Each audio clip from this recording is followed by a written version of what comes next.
Love this podcast? Support us by leaving us a 5-star review on Apple Podcasts. Hit the link in the episode description to support us now. Thanks for listening and enjoy.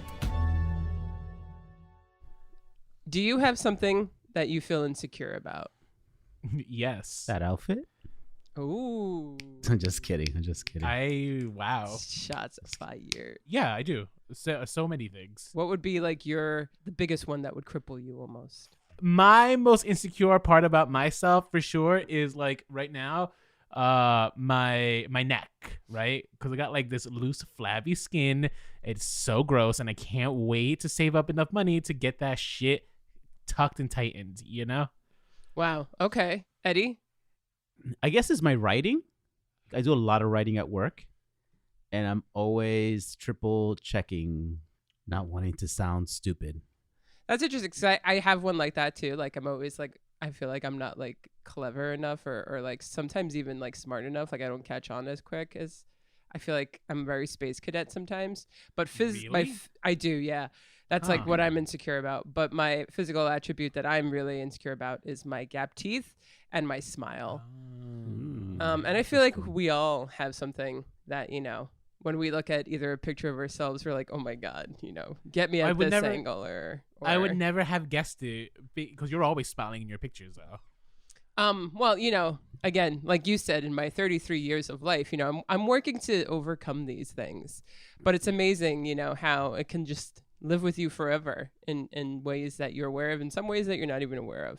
Today, we're covering one of the, you know, most famous plays of all time, of Cyrano de Bergerac, an 1897 play that has been adapted into film many, many times. But today we're just going to focus on the 1950 film with Jose Ferrer, Cyrano de Bergerac, the 1987 film Roxanne with Steve Martin, and the 2022 movie starring Peter Dinklage that may or may not be playing at a theater near you. It was not playing at a theater near me.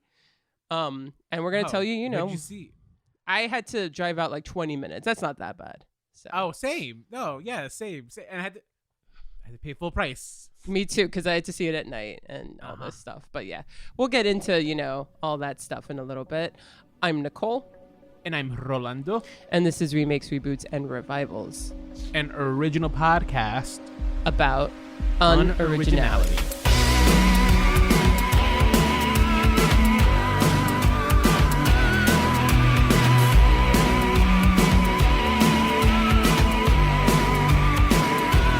Before we get into it, just a reminder, if you enjoy this podcast, find us on whatever platform you listen to and leave us a review. Let us know your thoughts. Any support that you share with us is appreciated and definitely helps us grow.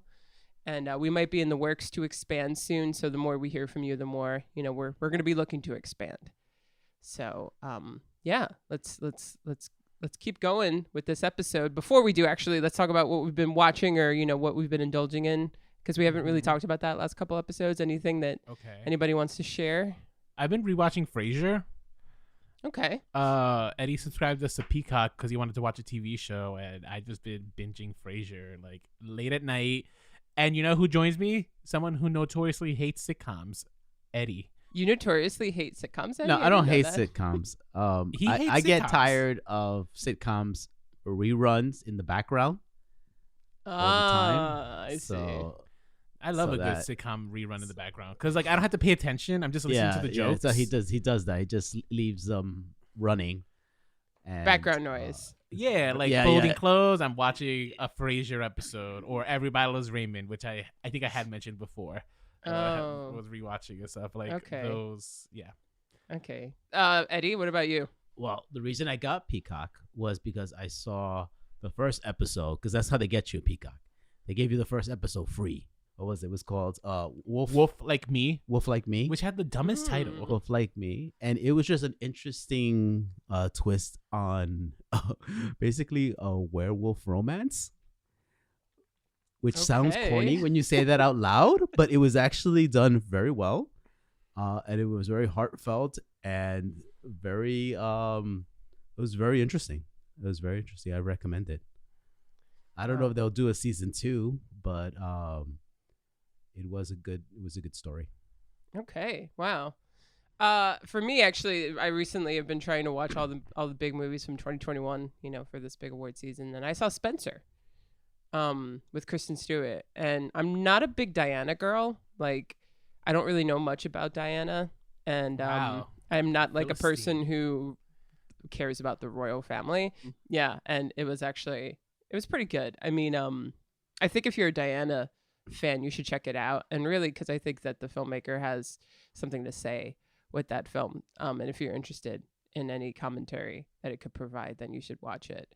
All right, so we're just gonna jump right into this week's episode because this was one I kind of had to really convince Rolando to do, and I was like sitting there thinking about it. I'm like, oh, Rolando's gonna hate me because he hates musicals. But then like I thought about it, I was like, I don't even really know what Rolando likes other than teen dramas and sitcoms. What is your favorite like movie genre, Rolando? A movie genre? Yeah. I don't know. That varies. I don't really have a particularly favorite genre that I would gravitate towards. Okay. Like I just, if I like the idea, I'll check it out. So it's more concept, Yeah, I story guess. Like that concept drives story. you. But Yeah. musicals, westerns, they're kind of out already. Like westerns are usually out. I'm not a hard no. I could be convinced to watch them, but Okay. they're not like my. I don't gravitate to it. Like just because it's a western, I'm not gonna watch it. And what about period pieces? Do you like those? I mean, I like the tone. I don't know. It depends on the period, right? Depends. Like I like okay. Atonement, for example. Right Dunkirk, film. Yeah. 1917. You like I think war. Yeah, so those, yeah, just to say, he's like, oh, those seem to be about the same time period. I guess I do like a good period piece when it's like done properly, right? Like Properly, okay. It's, All right. Well, so today when we cover, everybody kind of knows the story of Cyrano de Bergerac. So what we're going to do is we're just going to talk a little bit about, the history and the story, and then we're going to move on to characters and kind of do a compare and contrast between all the three versions that we mentioned, and then at the end talk more about the films and what we liked and what we didn't like about them. Because I was on Reddit looking at what people thought about Cyrano, and I was shocked at how many people went in there saying, it's just like, oh, I never knew this story. And I'm just like, what? Yeah, it's interesting because I think that a lot of people know the story without it being known as Cyrano's story. Now, also, I should preface that Americans call it Cyrano, but I think the rest of the world calls it Cyrano. So really? If we have, yes. Oh, So if we have any international listeners, I apologize if you're cringing every time we say Cyrano, but these movies, they call themselves they say Cyrano, so we're just saying it the Americanized way. Everybody knows the story though about a person who is, physically not suited in quotation marks, for his love interest. So, he uses his voice. Another person uses his voice to woo the girl of his dreams. So like that story, I feel like everyone knows. They might not know the name Cyrano or Serrano or whatever it may be. It's been translated many, many times. But the first ever time that, because also Cyrano de Bergerac's a real person. Oh. Yes. I didn't know that. He was a real person? He was a real person. There's not that much that's known about his life. Did he have a big nose? I do think he died young, but again, he died in like 1655. So there's not really much, there's no pictures of him. There's not a lot of drawings or portraits that were done of him. But what was his nose situation? Was it big? Well, that's the thing. Like when Edmond Rostand wrote the play, he kind of took a lot of liberties with this guy's life. So I wouldn't be surprised if that was, something that he created a myth about Cyrano or Cyrano. I was going to say, the French really do love the deformities because they got Cyrano, they've got the Hunchback. Mm-hmm. Yeah, they're all, yeah. What's another French monster? Frankenstein, probably? Phantom of the Opera? Oh, is that French? Yes. Oh, there you go, Phantom of the Opera. Yeah, Yeah, the French really love their deformities, They do. They love to show you that it's all about what's inside. Even though for you to call Cyrano deformed is a bit much. Well, I'm just saying, like, what the people in their world refer to them as, right? They're looked at as like other. They're looked at as monsters. They are looked at as, not normal. This is true. Cyrano de Bergerac, the play by Edmond Rostand, premiered in late 1897. The period that it takes place is in the life of Cyrano de Bergerac, so about 1640. And it's been adapted twice into different languages, because obviously this is a French play. The one that we're probably going to know, we're the most familiar with, is the one that was adapted by Brian Hooker. I think his is the version that the films really take a lot from, especially when he translated it into blank verse. So it's a form of poetry. Because also, I've never seen Cyrano de Bergerac in the French language, but this is what I believe to be true of it. So please email us if I'm just talking out of my ass. But yeah, so he's a cadet, Cyrano de Bergerac. Who is he? He's a cadet. He's in the French army, and he has a notoriously rather large nose.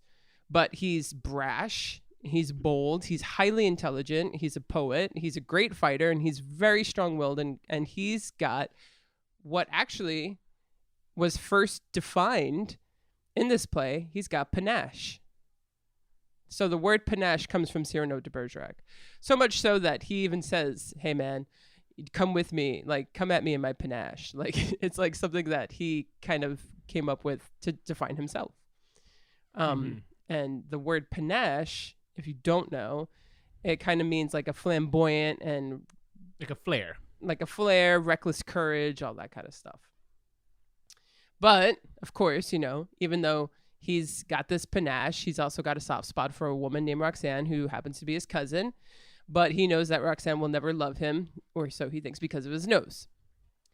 Roxanne falls in love with first sight with Christian de Nouvellette. He's a new cadet in Cyrano de Bergerac's French army, and she asks her cousin to help set her up with Christian. But of course, Christian is a soldier, not a poet, not a writer, and does not know how to woo the overly sentimental and romantic Roxanne. So Cyrano writes letters for him and sends them to Roxanne. Of course, she falls in love with the words of Cyrano, but she thinks them to be Christians. And this is pretty much the story of Cyrano that is always the same in any adaptation. Like in Roxanne, that's the basis there too. They do change a lot of things in both film versions of Cyrano, and anything that has openly been at least even a brief adaptation of Cyrano de Bergerac. You know, the idea of a person calling to someone in a balcony and then having someone else like calling them, like whispering them lines, I think is like a kind of a famous scene, and that's from Cyrano de Bergerac. It is a very famous Cyrano scene. Yes. So the 1950 film, and I'm gonna just talk a little bit about that history. Jose Ferrer actually was in a Broadway play version of Cyrano in 1946. They brought it to the film, and it was actually a box office flop, but it had a lot of critical success, and he actually won the Oscar that year. And 1950 was such a dynamic year I think it's one of the best years of golden age of Hollywood. That's the year that Sunset Boulevard and All About Eve came out, Born Yesterday, Harvey, Rashomon came out that year, the Japanese film. Just a really great year. And of course, so that year, Jose Ferrer won the Academy Award for Cyrano de Bergerac. Then in 1987, Steve Martin did a contemporary adaptation of it. I know it's 87. It was my birth year. So Rolando was born in that year, and some of the movies that came out that year were Full Metal Jacket, The Lost Boys, Can't Buy Me Love, a big movie, Wall Street, The Untouchables, Adventures of Babysitting, which I think is one of your favorite movies. No, it's not. Maybe Eddie's. Eddie's, Mine's. It's mine. It's his, yes. It's mine. And then there's the new film that has come out. So yeah, so all of them pretty much follow this story, right? So we could talk about characters. We could talk starting with Cyrano de Bergerac and the different portrayals we get of Cyrano. As like I said, he has a lot of panache and stuff. In the Roxanne version, they translate his name to C.D. Bales, and he's a firefighter who also is the chief. Yeah, he's a fire chief. But he also has like a pretty ridiculously comical long nose. It's not even like in the 1950 version, so does he, but it's also like, for some reason I buy it a little bit more. Like they couldn't have updated his nose even a little bit for the 1987 one. Is it because it's in black and white and you forgive it? That's maybe why. You know, everyone's in costumes to me, so it's more of a costumey thing. Whereas, I could see that. Yeah. I mean, the 1987 one has a bird, for God's sakes, on Steve Martin's nose. I think that's like a very famous image from Roxanne, right? I think so, yeah. The bird on his nose. Yeah. Yeah. Yeah, and then Peter Dinklage in the 2021 film, which obviously they changed the fact that in this version, Cyrano suffers from dwarfism, and that's definitely just way more effective of eliminating the whole nose thing, because then everything, and it doesn't seem costumey. It's completely feels more organic. But so which Cyrano, do you think really kind of like, when I say the word panache came from Cyrano, which version do you actually think? All right, this guy had that panache that, Oh, if I had to say which of these three had panache, it would be the 1950s Cyrano for sure. But he is not my Cyrano. My Cyrano is one that you didn't even mention. The one who actually taught me about Cyrano. And that would be Wishbone on PBS. I think he had panache because the voice actor is always so trying to be funny with it. And so the editing for that sequence, right, where Cyrano takes down like the first bully at the stage, right? So it's just like they just do jump cuts with Wishbone like on different parts of this guy's body, and it's so funny.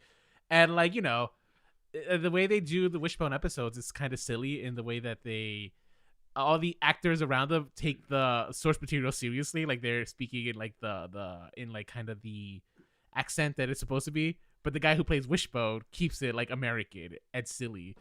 And that is the definition of panache. If that's not panache, I don't know what is.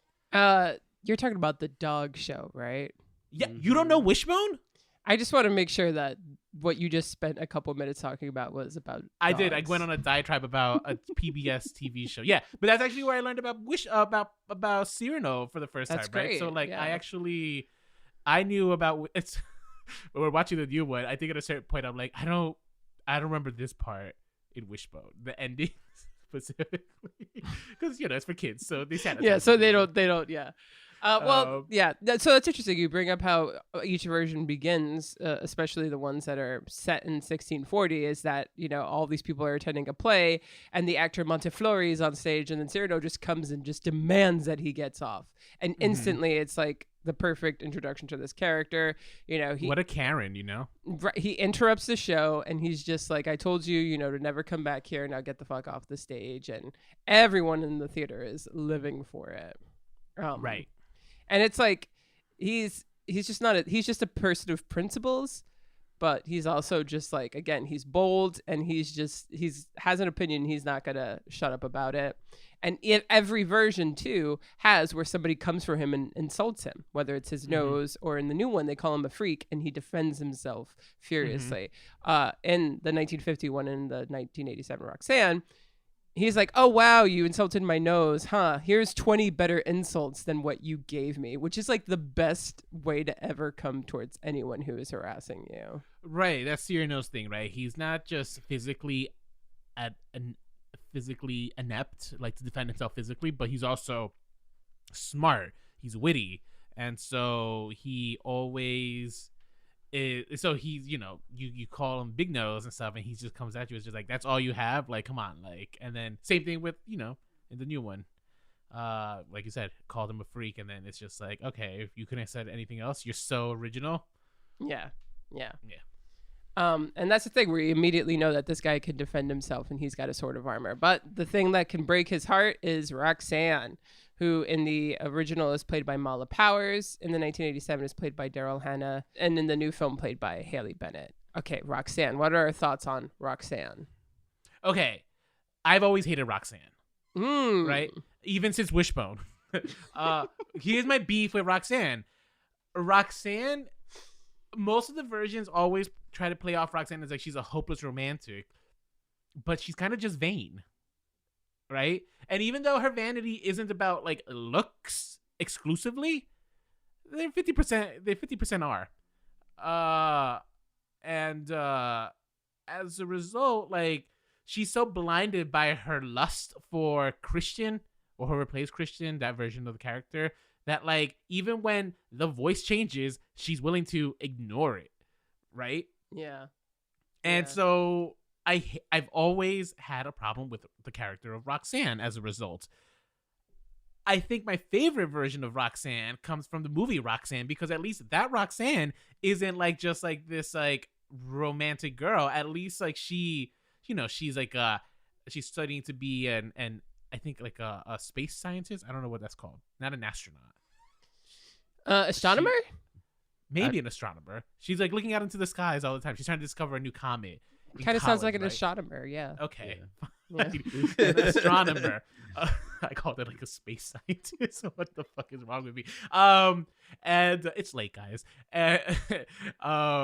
And also, like, I felt like they gave her something to do. And even though she was attracted to Christian, she actually doesn't like, her interest isn't even piqued until he picks up a book that isn't his. He picks up Jean-Paul Sartre, and like that's when she's like, "Oh, he's handsome and smart. Now I'm interested." Right? So at least I felt like this Roxanne wasn't just like straight up just lusting after this guy and then assumed that he's so beautiful, he must be smart. At least she had like a reason to think, "Oh, he might be smart." He picked up this book at this library, at this bookshop. Well, I don't know if she ever says, "Oh, he's so beautiful, he must be smart." She just wants him to write to her, and then when both all two, like the two other Cyranos, like he says it's like, well, how do you know that he's gonna be smart? And she's just like, well, how could someone so beautiful not be? Basically, is what she says. Okay. Yeah, Roxanne basically equates like beauty with his intelligence beauty to like his level of intelligence. Yeah. Yeah.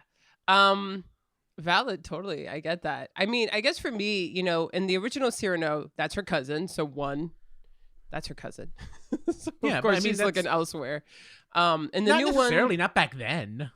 not back then, but still, I give it to them for that. I'm gonna say they were more ahead of their times, where she's not looking at him because that's her cousin. And in the new one, not so much, but childhood friends. It's hard to see someone that you've been friends with for so long in that light, or at least to like open that up in yourself. Well, that was a weird one because she was so much younger, right? Well, then we don't know.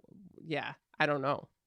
We don't know about their ages. You can look at them and tell me that they are not like, they are at least 2 decades apart. I know in real life, yes, but in the plot or in the story, I don't know what their ages are supposed to be. You know what I mean? Way. Yeah, No I mean, he way. could have like had a very hard life, and hard life and no skincare leads to What skincare? And, You're telling me that what year? 1700s? 1640. 1640s in France during war with Spain, that they have great skincare. I mean, you saw the fucking Baron and his fucking powder. That shit was toxic. That shit would kill you back then. That's why Queen, I think Victoria or Queen Elizabeth, one of them died because she was always putting that powder that was basically just like a carcinogenic on her face, you know? Oh my god! Please, somebody check his facts. Check his facts. It's one of those facts. Whoever was known as the White Queen. My point was that they looked nowhere near the same age. Just did not. Yeah, so that was also then more maybe of a brother figure. And he even says, I am her brother, or I am like a brother. So I don't want to go as far as say father, because I don't think he's that old, and I don't know how young she is. But, I mean, this actress looks exceptionally young, in my opinion. I think she's actually not supposed to be that young. Whereas in Roxanne, Daryl Hannah is first introduced to C.D. Bales, and he helps her in, and they seem to vibe from the get. And, she's really into the fact that, like, he's this really smart guy that she could communicate with and can defend himself really wickedly at a bar and all this stuff. And then she sees some, guy with muscles and fuck C.D. Bales. It's all about this guy. So I would even say that this version of Roxanne, actually, for the fact that she's a fucking astronomer and has every reason to, like, be the one person who sees C.D. Bale for himself, doesn't. Well, So that's not true. That's why she's my least favorite Roxanne. Really? No, because like she was actually asking around on CD before she met Christian, right? She was asking the bartenders, like, "Oh, tell me about this CD guy." Like, right? He's nice. She was interested. She saw Christian. Is that she lost interest? Like I said, her interest peaked when not only is he hot, but he is. Oh, look at him. He's reading Sartre. He can't be like. He's not a dummy.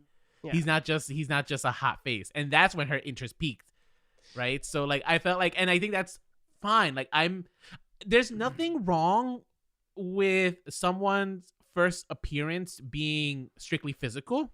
Mm-hmm. Right. Like or the first characteristic that someone is attracted to being physical. I don't think there's anything inherently wrong with that. Right. Hers was, yeah, she was interested, but like it wasn't until he picked up that book that she realized, like, oh, there might be something there. I'm going to pursue this. Yeah. And therefore ignoring CD, which I think is absolutely within her right. Of course. Well, let me also say this. Maybe you're not giving enough credit to the depiction of this character, because at the end of the day, like, Roxanne is flawed. You know, she suffers from what we all suffer from, which is kind of shallowness, which is a lot of people look at a person. How many times have you fallen for someone when you just were like attracted to them physically, but then you got to know them and you were like, you're not who I thought you were. That's because you were being fucking shallow. Never. Oh, I find that hard to believe. But no, and never, that's the because thing, like, Eddie's the only person I've ever dated. So like, that's I've never... different from being in love and being attracted. What are you to talking someone. about? Well, I've never had like, I wasn't like a relationship. Yeah, you could have been attracted and fallen for someone, but not have been with them. Nah, I don't think I've ever like just fallen. You know. Oh, so Rolando is the sole exception. It Shallowness. takes a lot of woo to make me fall. You know. Oh well, that's romantic. But again, she's very poetic. You know, she has all these high standards, but she's a fucking human being, and she's got some flaws, and she tends to be a little fucking shallow. You know, she doesn't see Cyrano for who he is, and that's just like true to human nature, and that's why he's got these insecurities. I guess maybe my beef with Roxanne is just that. Yeah, you're right. I could, like I said, I forgave Daryl Hannah's portrayal because it's just like, yeah, like it's her right to be attracted to whoever she wants to be attracted to, but the red flags were all there for the other two Roxannes. You know what I mean? They were not there for the Daryl Hannah one? They were actually... They were there for all of them. Yeah, you're right. They were there for all of them. All three of them had the red flags that like they should have known. It was not this person they're talking to is not How the same. true Like, is that when you're in a relationship where you see what you want to see? Yeah, I yeah, guess. yeah. What is it? The saying that goes, it's hard to see the red flags when you're wearing rose-colored glasses. Yeah, oh, absolutely. I like that. Yeah. Okay. Yeah. And that's, yeah, I think that these portrayals are incredibly honest to human beings, you know, which is why it works so well for me. And then there's Christian. There's Right. the Christian, really, really yeah. pretty guy who also, you know, just looked at Roxanne and wanted to date her and all this stuff, but, you know, was like, well, I'm never going to get it. He had his own insecurities. I'm never going to get a girl like that because I'm not smart and I don't know how to like woo a girl. Mm-hmm. And so he conspires with Cyrano to get her. Now that to me, I think would be the part that people would have the most gripe with, was all the lying and deceit, you know, like shallowness people have, and it's like, whatever, but like we can control whether or not we deceive people. Mm-hmm. That to me would be the thing that I would have I could see a person having a little bit more of a problem with. Wait, so what are you saying? Like that we should be mad at Christian? Well, we should also be mad at Cyrano. Oh, we should be mad at Cyrano. Cyrano Yeah. for sure gets blame in this. And he's not also blameless. he's not blameless, and he's actually got he's got way too much pride, but he's also let his own self-hatred kind of cloud his own judgment of himself and other people. Cyrano is just like ancient catfishing, basically. I got ancient catfishing. I don't know if 1640 is ancient, but it's still. ancient to me, you know. We're in Yeah. the 2000s, baby, you know. But you know, most versions of these films too, it's there are points where Christian realizes this feels wrong. I feel like I'm lying to her. This isn't who I really am. She doesn't love me for me, you know. But he's getting what he wants, right? He's getting Roxanne, so everybody goes along with it because for the most part, you know, people are getting something that they want out of it. Cyrano's, you know, being quote unquote selfless because he's letting, you know, Roxanne be happy. Oh, how romantic, right?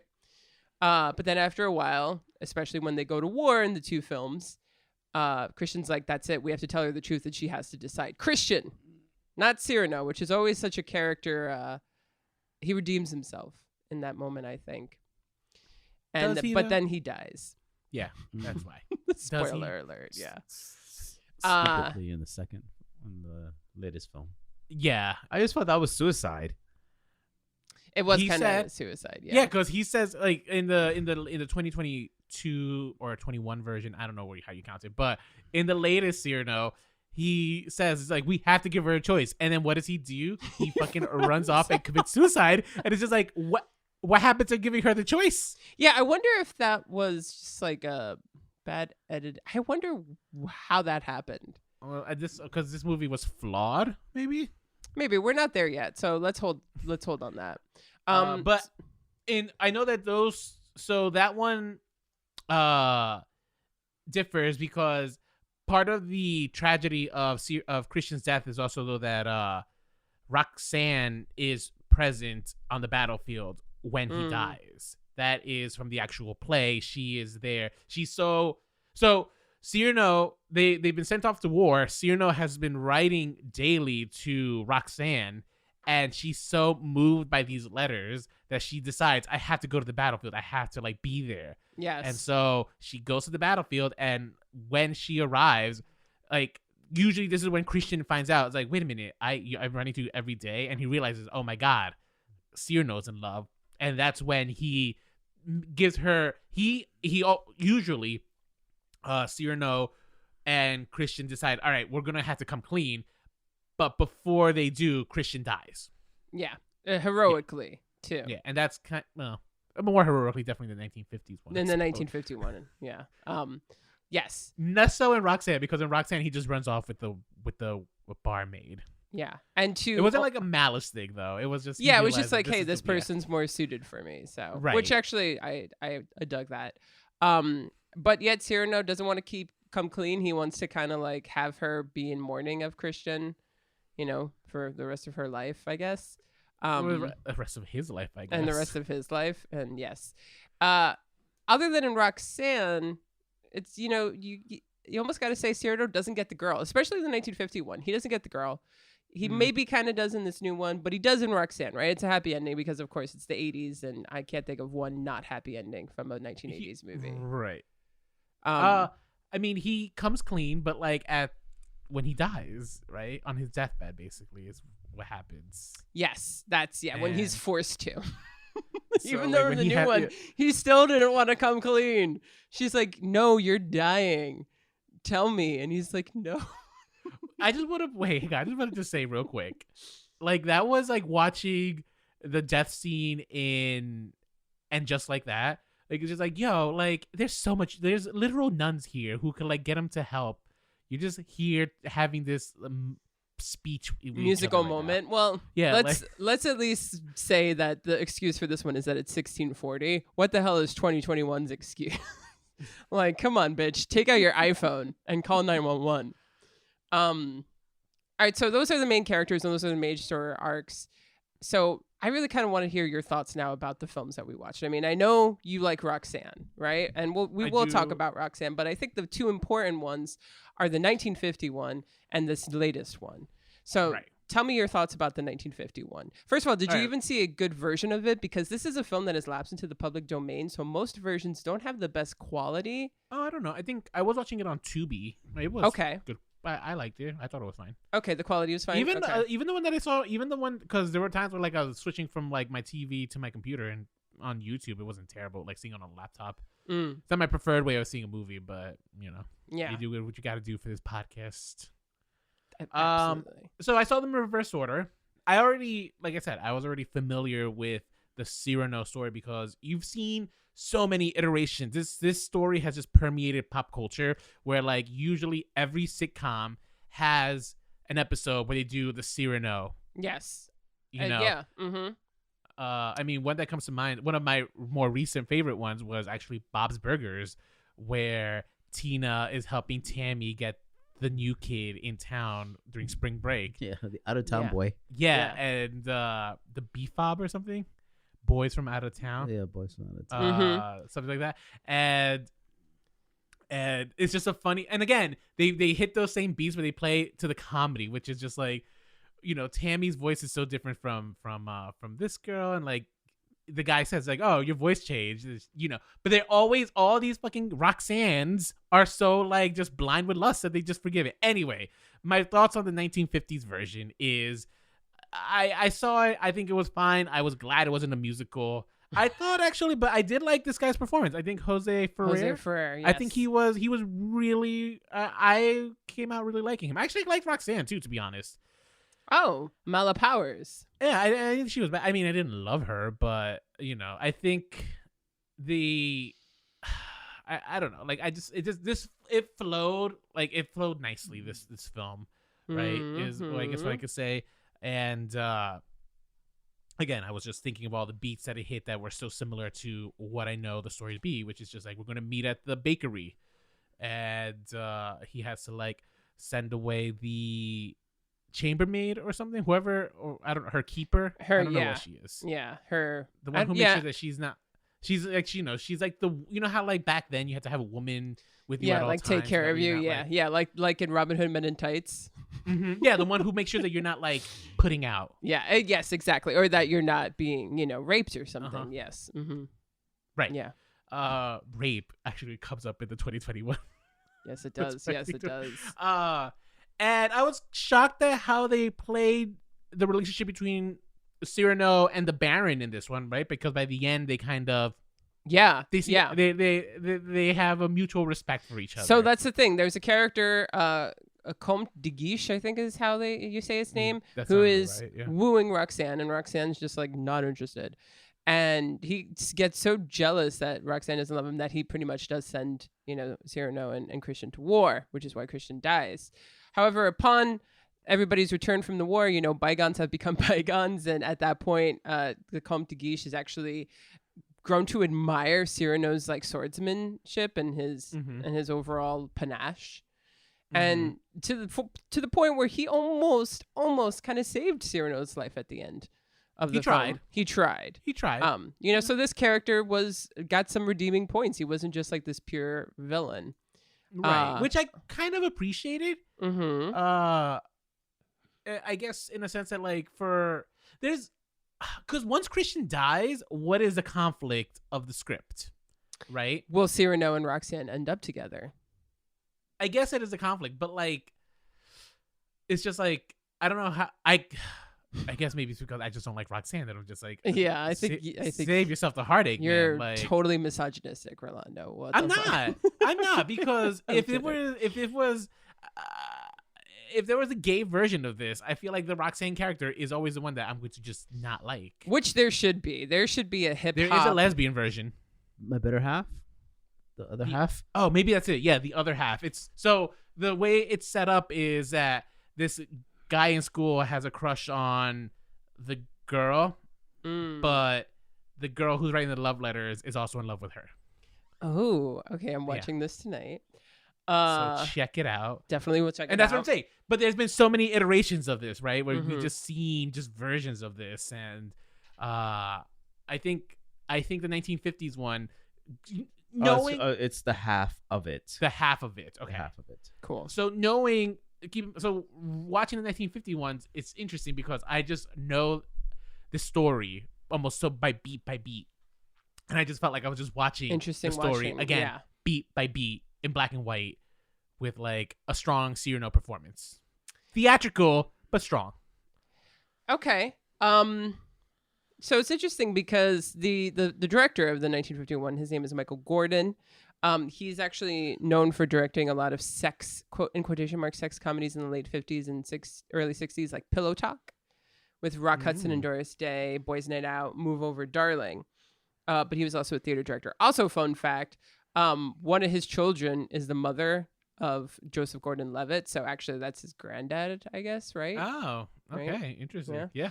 Anyway, but, it's very much stage on film. And again, Jose Ferrer, he reprised his role to be in this film from the Broadway performance. So it is very stagey. However, there are some really beautiful shots in this film. After he's kind of emptied the theater and refunded everyone, they went home and he's talking to his buddy about his like longings. Like the camera placement is like from behind something, almost like it's on a shelf and like there's candles in front of it and it's like you're almost like observing them. There were just some really great shots that were done in this. I think the costumes, even though it's black and white and I didn't see a Blu-ray. And, when I see an old film that's really lovely restored, I get to see the details. When you see a version that hasn't been restored, you don't get to see those details. But from what I saw, it was quite lovely. And I actually thought that, yeah, I agree. I thought that the girl Mala Powers who played Roxanne was great, but I also really liked Christian, like William Prince when he first meets him, and he's being such a dick. Like Cyrano's trying to tell a story, and all he's doing is saying like all these things, like just making puns on his nose, just like non-fucking stop. But then like automatically when he's like, "Hey, you know, let's hug. I'm his brother." Like the shift, and he was just like, "Oh my gosh." I actually felt that relationship. Why? Tell me. I don't know, because it's just like, bro, like you clearly know that this guy is not good news for Roxanne. Yeah. So like, just be a fucking man and just say it's just like, Roxanne, like this guy's a douchebag. Don't bother. Don't waste your time. Is he a douchebag or is he just not? If that were my first impression of him, I'd be like, yeah, he's a fucking douchebag. Redeem yourself. And then like he'd have to fucking try to redeem himself to me. But like he's not a good friend to Roxanne. He's just not. Well, I would say that everyone in this acts very selfishly. But that's also how people act in love, is selfishly. I don't know. It's like me having problems with the way people act in Cyrano de Bergerac is like me having a problem with Romeo and Juliet when like the whole fucking point is that they're teenagers in love and they're stupid. Right. Yeah. You know, it's kind of like that's the point, and that's how people are. And like people are stupid in love. Like I've never seen a romance movie where people made decisions that I was 100% behind, because people are blind and really just like caught up in the bullshit of it all when they're in love, except for Rolando. So I'm in love now. Of course the Roxanne version in 1987 completely contemporizes everything. Like we said, he's a fire chief, she's an astronomer, all this stuff. I do want to highlight one scene where I was just like, I don't know if I can be a fan of CD Bales here, because they become friends, right? And really quickly, you know, which is also kind of like, geez, girl, like, really? You're just not going to look at this guy at all? He's clearly into you. But then he's helping her move in to this house she's renting, and he's helping her carry up that heavy-ass telescope. But then he stops when she's, like, telling him something really personal and she doesn't want to continue. He literally puts it down and says, I'm not going to move this until you continue and tell me more and more about your personal thing. I'm like, oh my gosh, that's a dick move. You're going to make me carry and hold this telescope thing until I pry personal information out of you. I don't know. He was trying to be charming, and it did not work for me, at least. And I'm less forgiving of contemporary things, because in contemporary world, we're supposed to know better. Yeah. 87, so this is 35. 35 it's about, about as old as us. But this movie had Shelley Duvall, who I just love. So, you know. Mm-hmm. She was like, so she plays like the role of the captain, right? Like his friend. Yes. The one who's like pushing him and just like, go express your true feelings. That thing. I actually didn't find Christian attractive. I don't know what I didn't find him too I attractive didn't find either. Daryl Hannah attractive. She's more so. I don't know. I think the most handsome person there was actually Steve Martin. Steve Martin has panache. He does. I think his panache really comes to shine when he does his like 20 joke stand-up routine, right? Yeah. Like that's where you see it like shine as, you know, a performer, the way he delivers jokes. So I think that was good. I'm trying to think of this one. You know, I don't know. I think it's sweet. It's fine. And I think, I don't know, maybe modernizing it is kind of the way we should. I don't know if it's like the way we should always go with Cyrano de Bergerac, but I don't know, compared to like how I felt about the 2022 one. Or 2021, the thing that's interesting about at least Roxanne is that it's 1987. You know, I know people still wrote letters in 1987, but like the whole like people writing letters to woo each other makes sense in 1640. Not so much in 1987. And then it's like, so why couldn't you just like be set up with a date at a bar? I don't know. The letter thing, I think, could have been adapted into either a different sort of technological device or You're something. You're right. It would have worked better in the 90s because we would have been writing emails. Yeah. And that's You got mail. There's all these, You Got Mail and The Shop Around the Corner are kind of like these vaguely inspired versions of Cyrano de Bergerac, actually. Well, two there's people also, who fall in love through letters and stuff. Yeah. The Truth About Cats and Dogs. Yes. Actually, there's a Cyrano romantic comedy remake is The Ugly Truth. with Katherine Heigl. Oh, and Gerard Yes, Butler. Gerard that Butler. was horrible. That Yes. movie was so horrible. I never saw that, but I horrible. do know that was a Cyrano one. And the victim there was the guy, the Christian character of that. He was truly really the victim. Oh, Interesting. I kind of want to check this out now. But yeah, I don't know. Again, the Cyrano in 1987 too. It didn't feel overly romantic to me. Oh, really? Yeah, because I also just didn't feel like What? her. Like I said before, her not really like giving him a shot and like just immediately going to like the hot firefighter guy didn't really feel like she ever was capable of seeing him in that way. And like at the end, it just kind of felt like she settled, and that just isn't very romantic to me. The idea of settling. Oh, I don't know. I don't think she. I don't know if I ever got the feeling that she settled as much as she's just like. All this time you were standing right in front of me, Kind of similar to like and I didn't even see it. and like because he kept trying to woo her as Christian, but she knew she kind of was like toying with him a little by the end of it, right? She knew who CD was, as CD, Christian had come clean at this point. Mm-hmm. And so like he's still pursuing her as she lets him, because she's just like, she's so now, I don't know, she was flattered. I don't know if I figured that like she settled, but I guess maybe. But like, considering, I don't know, Roxanne is always awful. Like, I don't like, that's it. I did like, so this, I think this portrayal of Cyrano kind of skews a little bit. He's really put like a real, like a shell on his exterior, right? Like he's a little brutish, because he's really standoffish. Like he's really tired of people just first thing they notice is his nose. Yeah, and also Steve Martin's whole comic kind of shtick too is like, oh, do you, that kind of like condescending vibe to him, and that's what's so funny about Steve Martin. But in a romantic role, it's a little, it just, I don't know.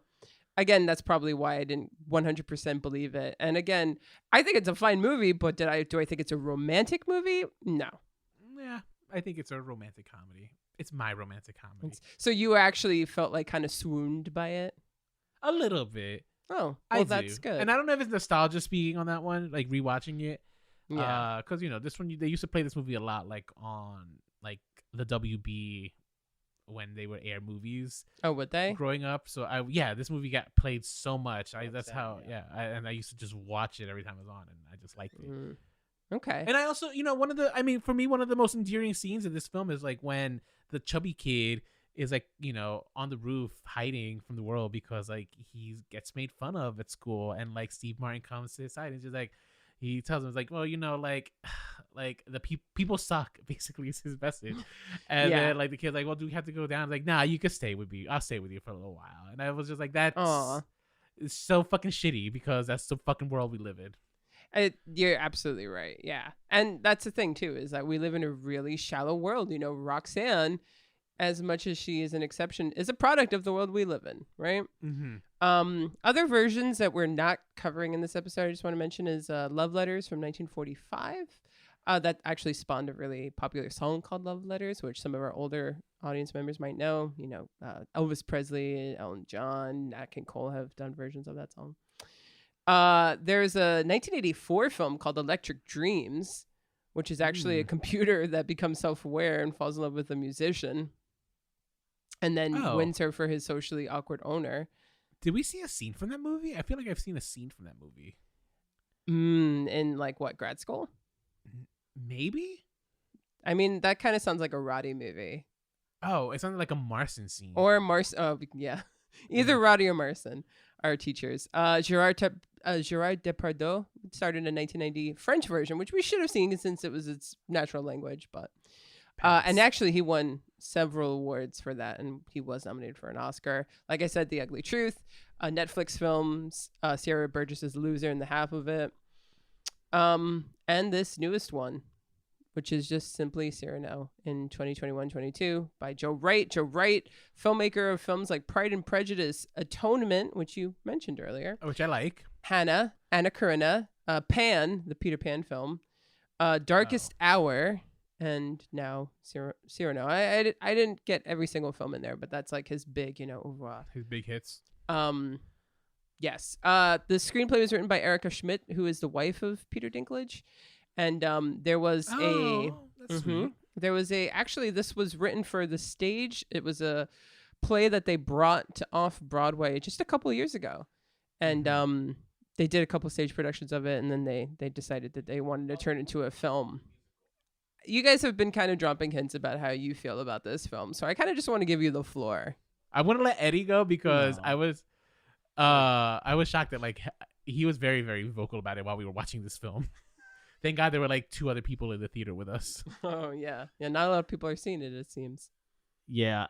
First of all, I did not do any research beforehand of walking into it because sometimes I like to just be surprised. And boy, was I surprised when they started singing. Did not know it was a musical. I was very upset about that. Peter Dinklage, he just has a presence in every scene that he's in, and everybody else just seems to just fall in the background. So I felt like Roxanne was the actress that played her was very beautiful. I didn't find her interesting at all. The thing that came to my mind was, what does she do for a living?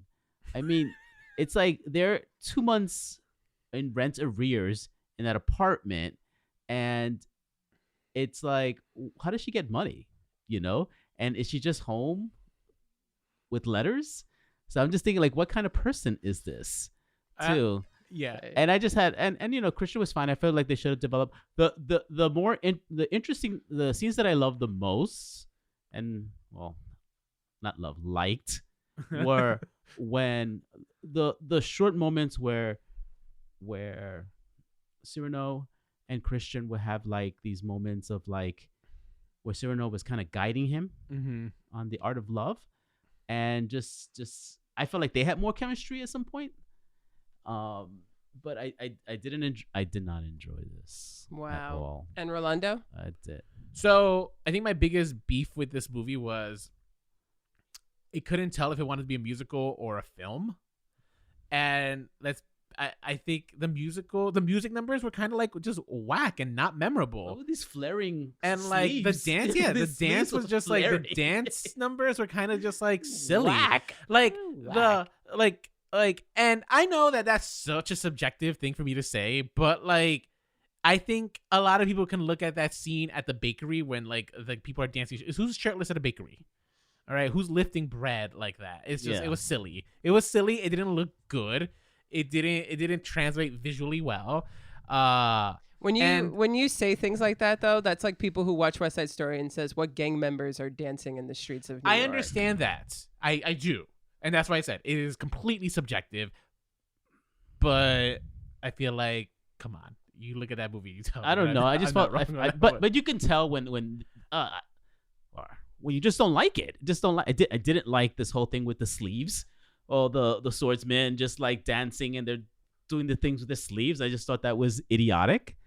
And yeah, the bakery thing, I just thought like, okay, I know what you're trying to do here, but it's just not coming across as sensual. It's coming across like, now I'm kind of worried about like your restaurant rating, And there was a scene also where like we have Roxanne so turned on by these letters that she's basically just like gyrating on them, and I was just like, ew. Like it was just like I don't know. It was just like wow. It was like it really hypersexualized her in a way that we just didn't need it. Yeah. Also, my other beef with this film was you asked for it, Nicole. You asked for it. You did. No, we have a musical. It's interesting that you said we didn't need it, but that's why I was like, interesting. Why don't we want to feel sexual tension? We do need sexual tension. That adds to romance plot but with a sexual tension, that was just sexualizing her. She was just getting aroused by these letters and stuff. We're just seeing heaving and like. Okay, all right. Keep going. Then we have a musical number in the war where I'm hearing the point of view of all these other soldiers, and I'm just like, I don't give a fuck about any one of these people. Like they first of all, like up to this point of this movie, we've literally only focused on the 3 characters: Cyrano, Roxanne, and Christian, and now I'm listening to like the backstory of all these other soldiers who I don't care about. Yeah. This was is a annoying. fundamental difference between Rolando and I. Rolando's always story first, and I'm always atmosphere. It was So that did not bother me because I actually thought that song was very beautiful, and I actually love. They're singing. The fact that they were bold enough to be like, we're going to put the story on pause just to bring you this musical number, because at the end of the day, it's a fucking musical. And there are tropes to the musical that if you're going to complain about the tropes, then you have no business watching a musical. If you're going to complain about the tropes of a horror film, you have no business watching a horror film. It applies to all genre films, right? So I will have to claim a lot of some of these things as, at least we should maybe think about it just being that they should have gotten a different choreographer, because them dancing in a bakery is fine. I mean, are we complaining about the tropes or how they were executed? Exactly. It's more like how they're executed. Maybe they should have just gotten a different choreographer. Because I get a musical. Yeah, but this is what they chose, and this is what they packaged and gave me. So, but you were saying, why are people dancing in a bakery? People are dancing in a bakery because it's a musical. You're right. Fine. We're complaining about what we saw. Yeah. I'm complaining about how they were dancing. Yeah. So you did not. Yeah, I actually agree. I think the choreography was kind of stupid at times. It looked like, Drag Race when they were just like moving their arms in this most recent episode. Yeah. Right? That's what it looked like.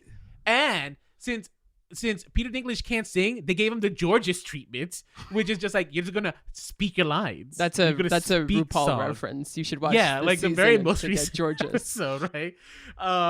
And I was just like, I don't know. Like, I just felt like I wanted to like this movie. I did. All right. I like Peter Dinklage. I generally speaking, I know the Cyrano story, and I know it's like, yeah, it's a fine story. This packaged together, I just came out saying, it's just like, oh my God, I paid full price for this. I'm so angry right now. Yeah, that's so okay. So I think I'm the outlier on this one because I thoroughly enjoyed myself. I really liked it. I thought it was very beautifully shot. I thought there was an intricate detail to the costumes, which actually I think got nominated for an Oscar this year. I would agree. And the costumes were gorgeous. There were some really beautiful shots, in particular the love letter sequence, especially when he utilizes a triptych with the three of them. I thought that was really creatively done and really cinematically done, which didn't feel very stagey. It actually felt like it was conceived with cinema in mind. Mm-hmm. I thought Peter, the shot where the three of them are like, yeah, where they're the one you brought up where she's reading the letters and she's putting it all over her body, because also it's 16 you couldn't meet with anyone without having the person who watched you in the next room. So this is like the hottest thing. It's the hottest it's gonna get, right? And I actually kind of loved that because we never see people in this time frame be sexual. Right? She's a fucking woman with needs that are not being met. And the closest thing that her needs are getting met is a fucking letter. I loved that because if I was alive then and I was really into someone and they sent me this hot ass letter, yeah, I'd probably fucking masturbate to it. I loved it. I thought that Peter Dinklage was absolutely fantastic and he had unbelievable panache. And I thought that the music, although... And I'm not a person who thinks music needs to be hummable or anything like that in order to be good. I thought the music was pretty great. Really? I actually have been listening to the soundtrack all day. I mean, it didn't get nominated for an Academy Award, but again, that doesn't mean anything to me. It doesn't. And I know a lot of people are saying that the music is weak, but the thing about the music is that it's not, like I said, it's not hummable. The goal isn't for you to walk out of that movie theater singing the songs, right?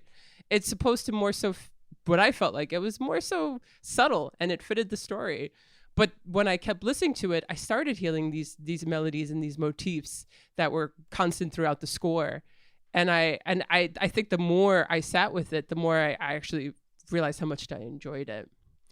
I really thought it was really good. I thought Christian was great. I thought they actually made him a really...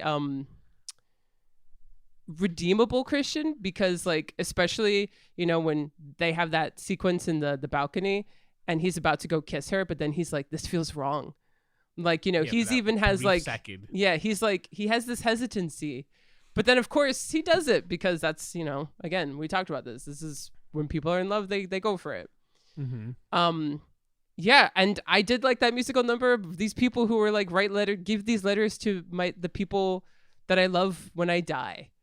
Because why the fuck not? I'm that type of person that's like, if you're going to do a musical, throw a whole musical number where you go bowling for no fucking reason like they do in Grease 2. Or like a whole sequence at the dance, because why? It's a musical. But this is, you know, more emotional, sentimental, and deeply romantic musical. It felt so manufactured, and I was like kind of mad. And also just like in terms of like story wise, they're singing to this poor kid who just wants to get off this battlefield. Yeah, that's so interesting. I guess, you know, I think you, and this is not like a fault. This is just how you guys looked at it. But you guys were looking at it with a very contemporary mindset. Oh, where does she work? Well, it's 1640, you know, like she probably doesn't have a job actually, which is why there's all this pressure for her to marry that guy. So that, you know, because she's running out of the money that she either was left with her parents or her parents are just not around anymore. Who knows? Right. Which reminds me, let's get to that guy real quick. I just want Comte de Guiche. Yeah. So I just want to point out real quick, my favorite part about this movie was that cloak that he was walking down the street. Oh, I know, right? I was like, if I was a superhero, that'd be my outfit. I don't even need to be a superhero. I'm going to a bachelor party this weekend, and I just want that to walk around Seattle. You know what I mean?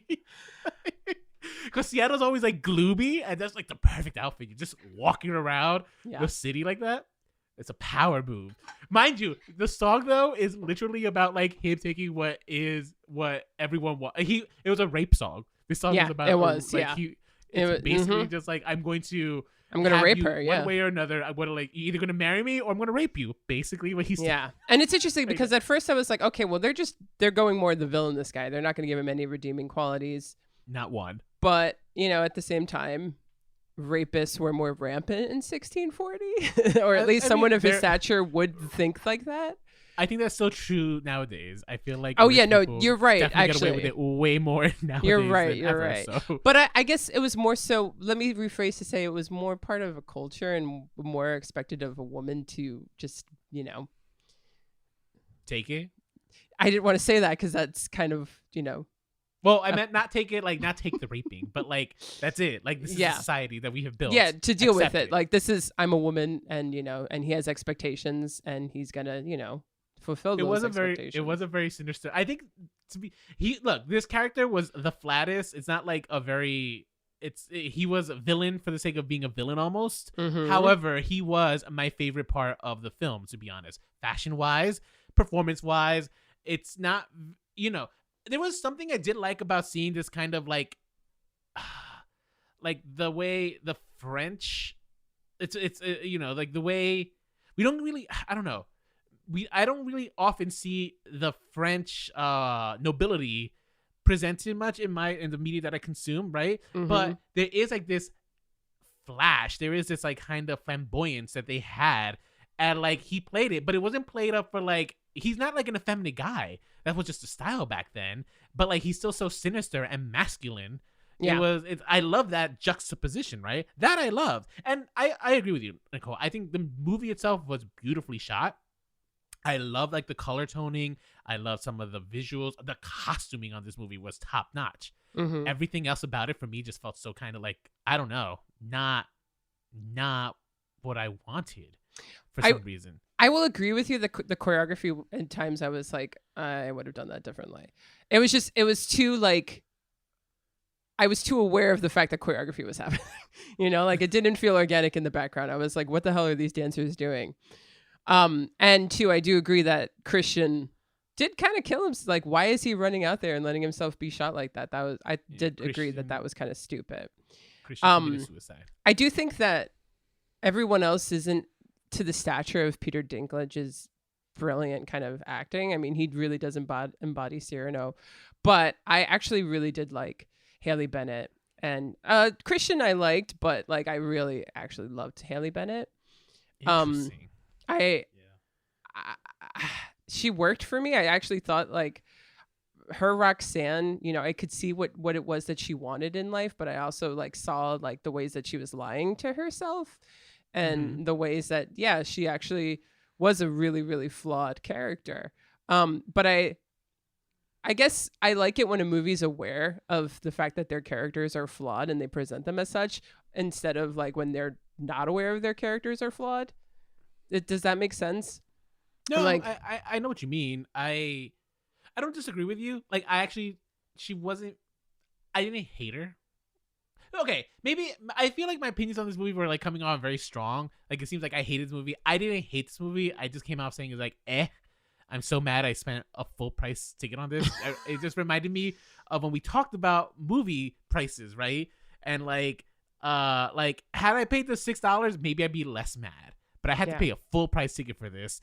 So I'm already like kind of ticked off when it's just like, this is a movie that I would have been okay watching it on Amazon Prime in my own living room to pause it when I'm just like, oh, another musical number. Let me go get myself a cocktail. Wow, yeah, we're You know what I mean? we're so different when it comes to movies. Because actually, especially in the triptych, when I saw their faces on the big screen and I just saw the composition of the shot, I actually was so glad I was in the theater because everything just seemed larger than life as it's supposed to in a theater, and the composition was just, it really hit home, you know, like what Joe Wright's efforts were.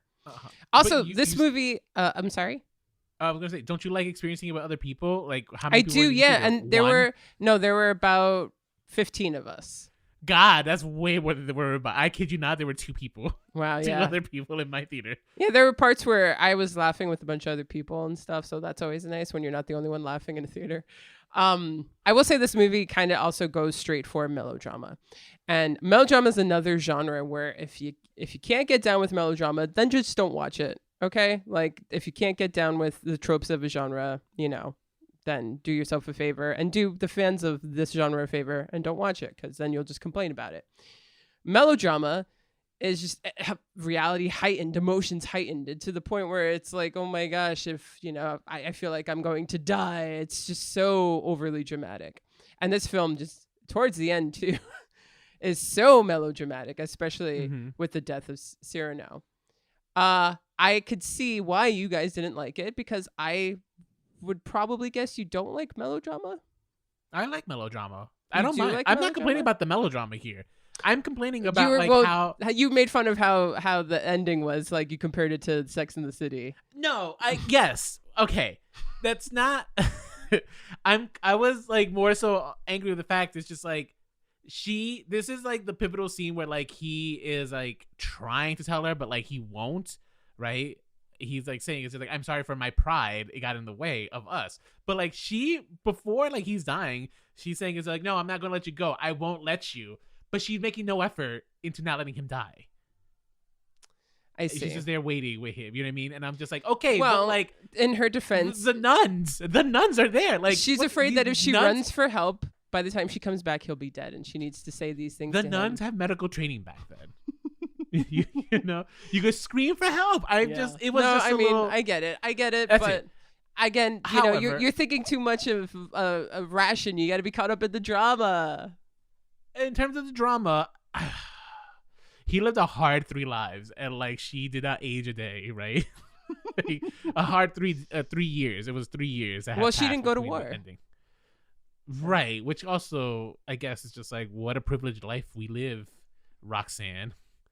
I got also Roxanne. for some reason she just drove me so mad when like they're sitting on the bench, and so why is Peter Dinklage dying? Because in the 1951s he got attacked. That's part of the reason how he dies. He doesn't die in Roxanne. What's it called? Here he's just like stricken with consumption or something. Yeah, he has an That's old what I assumed. wound, and then it's like slowly like he's deteriorating. Okay. Not very Yeah. clear. It's like almost some weird made up movie one. Yeah, he's dying from a cough of some sorts, you know, like we know that much. But I got mad when like he sits down with her, and she goes, it's like, oh, did you bring me my news? It's just like, oh, Roxanne, always a fucking selfish one. I was so fucking angry, so mad. Like, I'm glad nothing has changed in those 3 years. You lost the apparent love of your life, and here you are demanding the news from Cyrano. And I think even there is where they implied the age difference. When she's talking about, like, when they first met, and she was, like, a little kid reading a book. So it's just like, ill, Cyrano. You're telling me this is when you first fell in love with her? I might be just reading my own feelings into that one. No, I think I'll you're admit. just. I think you need to backpedal on. you just like bashing Roxanne right now. No, that's not happening. It was no. So but to your point, I don't dislike melodramas. That's good. I don't, but this one, I don't know. Something I don't. I'm never gonna rewatch this movie. I wish I would, so I could like pinpoint like all the reasons. Like this is why I don't like it. And choreography aside, it's not just that. It's just like I think there was something missing, just something. Maybe I felt like maybe it had no heart. I know that the music was trying to tell me that it did, but I never felt it. Interesting. It felt cold at times. I could see that, Hey, I mean, I did really enjoy this film and I really love the music. Do I think this was a great movie? I can't say it was great because it was uneven and there were things that didn't make sense to me and also that I thought was rather silly. But I also thought that it was so caught up in its overt romanticism and its melodrama that maybe we didn't have enough moments of heart. At the end too, I just wanted to slap Cyrano. I'm like, just fucking stop. Just stop. What are you doing to yourself? What are you doing to her? What are you doing? Just what are you doing? So I could see that. I could see that it was all so pretty and it had all of the style, but the substance it just didn't focus as much on. And this film is very kind of stylized to me. Yeah. But overall, I mean, I don't know. I like musicals, so everything overall did work for me. I seem to be, though, the outlier here because I hear a lot of people aren't too crazy about it. And I guess that's why I got pushed back to late February because, they didn't. I mean, I don't know why. But yeah, critics seem to like it. And the audience score is actually about the same as the critic score. I think they were both 86 when I checked this afternoon this morning because I was just like, tell me that it's not just me. And I was going on Reddit and people are pretty forgiving of this movie's flaws, which is fine. There's nothing wrong with that, but you know why? And that it ties into the question, was this film needed? No, I had the answer lined up as soon as it came. No, this movie wasn't needed. You know why this movie isn't needed? Because the story of Cyrano de Bergerac has permeated pop culture to the point where it's just like, unless you're giving me something fresh, something new that I hadn't thought about with this story, don't bother giving it to me. And trying to do it in the musical format, I guess. I feel like this movie, this might have been fine on the stage. Maybe sitting down on the stage and then hearing them sing, because I think when I think of Cyrano, I think of the opera also that they talk about all the time on Frasier. But I don't know if I don't know, but not this film. I'm going to say yes. And my reason is because we've gotten a lot of adaptations, but we've also gotten a lot of contemporizing of this story. We haven't gone back to the original 1640 version of Cyrano de Bergerac set in France and all that stuff and provided a new spin on it. And changing him from just some guy with a big nose to a person who suffers from dwarfism, actually, I thought was a very, very smart take on it. I think Peter Dinklage is fantastic. And I actually do hope that this opens up more doors for people, Coda is opening more doors for deaf people. I hope this actually makes it realize we actually can have love stories of, with people who look differently than your average fucking movie star. So yeah, I absolutely think this was needed for that because they're redoing, remaking, rebooting everything. And here's one that actually understands what is at the core of this story and does it in a better way than kind of the original. Okay. I think everyone can relate to not, that feeling of insecurity and that thing that you feel like, people are going to judge you for. You don't want a picture to go public on your profile because of the way, your neck looks or your teeth look or whatever. Whoa, who brought up your teeth? Yeah, my teeth. I thought you were talking about my teeth. I'm just excuse you. What you're calling out my teeth? I never said anything. Okay, go ahead.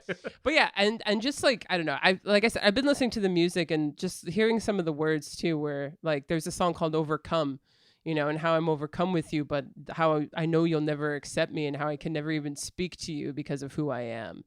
I don't know. Again, I thought it was romantic. I thought that Roxanne, you said it was romantic and I wanted it to be, but I actually thought that this was. I mean, at times I went a little too hard with the romanticism, but I really found this to be romantic. And If maybe I had it's to pick, because of like, musical. My favorite Cyrano, it might be the 1950s one. If I had to pick out Well- of those three, 1950s one would probably be like the. It's just because you know what I don't know. It just didn't diverge from the story too much, and it's just like it gave me the plot points that I needed. But if I had to give a real recommendation, it's the Wishbone. It's the Wishbone. If you leave this podcast with anything, it's Wishbone. I think to- I I'm will gonna put- watch that episode. I'm gonna put the link on YouTube, the one that I rewatched for this episode, because I was just like, how much did Wishbone teach me of Cyrano? And I was rewatching. I'm just like, oh shit! Like they gave me like that was a really good summary of Cyrano that they gave me. I'm gonna start rewatching Cyrano. That's like I'll join book club if you guys cover books that were covered by Wishbone. Well, should we cover Wishbone in book club? What did you guys think about Cyrano? Have you seen any of these film versions? Is there one that we missed that you guys really wanted us to give a shout out, or maybe you want to give a shout out to? You can reach out to us. Reach out to us on Instagram at Remakes, Reboots, Revivals. We're active on Facebook. Search Remakes, Reboots, Revivals. Also YouTube. You can listen to full-length episodes there. We're on Twitter at Remakes Podcast. You can email us with any of your thoughts. Remakes, Reboots, Revivals at gmail.com. And we have a hotline that we really, really want to hear you guys from. We get a couple messages here and then, but, we really want a good one we could play on the air. So, Rolando, what's that number again? That number is 862-248-2326. Yeah, I just wanted to make sure I was reading it right. That's 862-248-2326. It's so funny how, like, this year, last year we were in agreement, like, oh man, these movies suck. But this year it's like, I like it, you don't like it. I don't like it, you like it. Like, we're kind of torn. Now, refresh my memory real quick. Death on the Nile was the big one. Yeah, we like that one. Was so amazing. Yeah. And the costumes amazing. Yeah, another one that had great. I'm not shady. I think the costume design in this one was spectacular. I just don't think that was enough for me to get my attention. Yeah. Okay. So just these two. The most recent ones, I suppose. Let's see what happens for next week when we cover The Batman. Oh boy, it's gonna be a good one, guys. So until next week, stay unoriginal.